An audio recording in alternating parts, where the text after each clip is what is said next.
Nous l'avons déjà publié précédemment. Nous le répétons encore avec ce petit graphique ici illustratif. Parce que c'est une résistance. Hein? Regardez. Mécanisme fonctionnel de résistance biblique.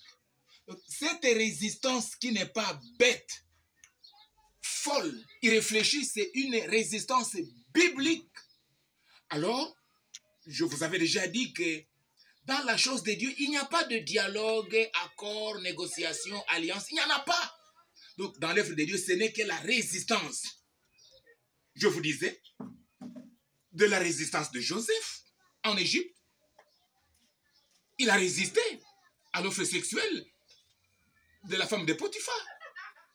Je vous disais, de la résistance de Daniel à Babylone, la résistance de Meshach, Shadrach, Abednego à Babylone. Je vous disais déjà de la résistance de lui Jésus-Christ en Israël.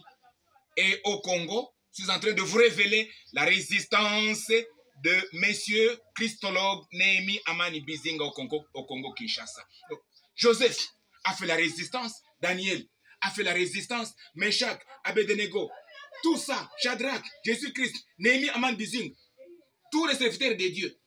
Mais ils sont mandatés pour faire la résistance au diable. Regardez maintenant le mécanisme fonctionnel de la résistance. Il y a 3 mécanismes. Voyez, c'est la résistance. Donc, il faut commencer par la résistance.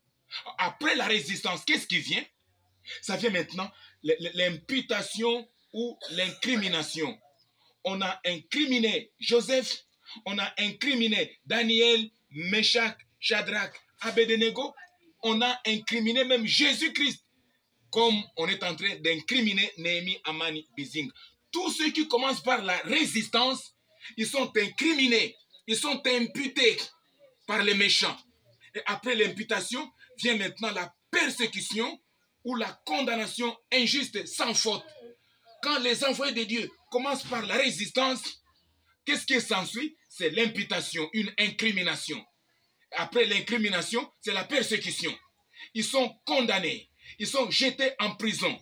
Voilà. Et tout ça, c'est injustement sans faute parce qu'ils ont commencé par la résistance. Comme Dieu récompense toujours les bons actes de ses serviteurs. Après la résistance vient l'imputation ou l'incrimination. Après l'imputation vient la persécution ou la condamnation injuste. Et après la condamnation injuste, qu'est-ce qui vient? C'est maintenant l'éclatement de la gloire de Dieu. Là, nous disons Alléluia. Voilà le mécanisme fonctionnel de la résistance. 1. Résistance. 2. Imputation. 3. Persécution ou condamnation. 4. Éclatement de la gloire de Dieu. Qui signifie sortie de la prison satanique de Joseph en Égypte. Gloire de Dieu. De la sortie de la fosse au lion où était jeté Daniel. Gloire de Dieu.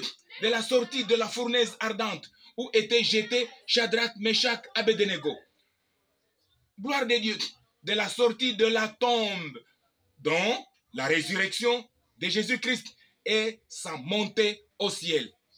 Gloire de Dieu. C'est la sortie de Néhémie Amani Bizinga au Congo Kinshasa de sa prison religieuse d'une communauté royaume de Satan SCC 5e ciel, pas de 25 ans. Oh, je suis déjà sorti de cette prison. Et comme je sors de cette prison, mais c'est l'éclatement de la gloire de Dieu maintenant. Car le royaume du Messie, il est installé au Congo et pour s'étendre dans le monde entier. Après la souffrance de Joseph, c'était la gloire.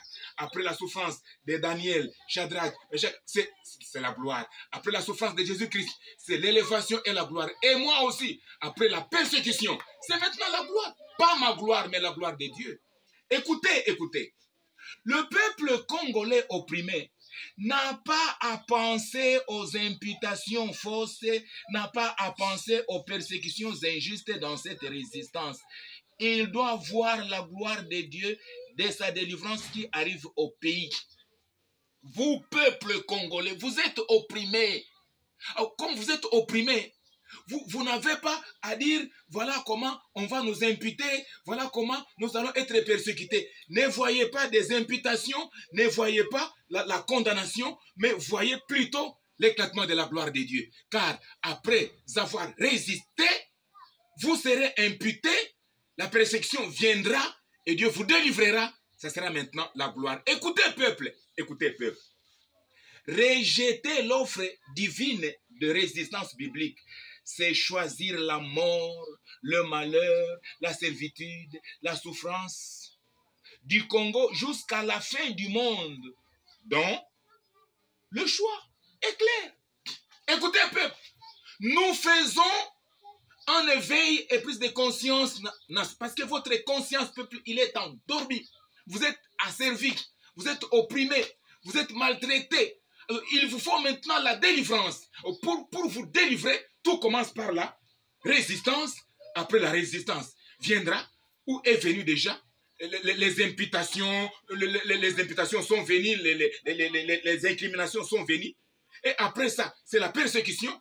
Mais après la persécution, mais c'est la gloire. Peuple congolais, votre gloire, elle est cachée par ce principe qui est celui-ci. On commence par la résistance, viendra l'imputation, peu importe la persécution, et votre gloire, c'est pour bientôt. Mais quand vous rejetez au Congo la résistance, donc vous choisissez le malheur, la mort, la souffrance, et à perpétuité, vous rejetez l'offre de la résistance, vous rejetez votre délivrance, peuple congolais. Écoutez maintenant la suite pour terminer.